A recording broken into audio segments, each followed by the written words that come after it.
আওয়ামী লীগের হেভিওয়েট ১৬ নেতাকে হাজির করা হলো আন্তর্জাতিক অপরাধ ট্রাইব্যুনালে।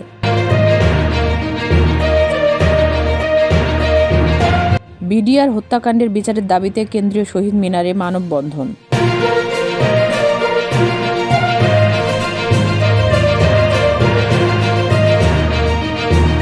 ছাত্রলীগ ইস্যুতে বুয়েট ভিসি অফিসে তালা ঝুলিয়ে দিল সাধারণ শিক্ষার্থীরা।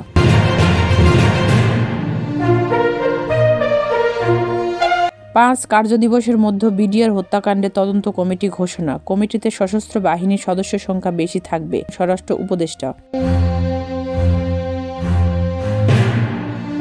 পাকিস্তান ও ভারতের আধিপত্যবাদের কারণে ৭১ আর ২৪ হয়েছে বলে মন্তব্য করেছেন সাবেক শিবির নেতা মির্জা গালিব। ভোটার তালিকায় রোহিঙ্গা বিদেশি রয়েছে বলে মন্তব্য করেছেন সিইসি।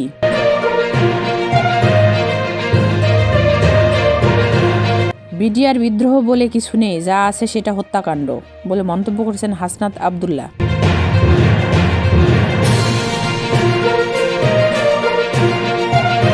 চাকুরিতে পুরুষ মহিলা সবাইকে স্যার ডাকার নিয়ম বাতিল, জনপ্রশাসন সচিব।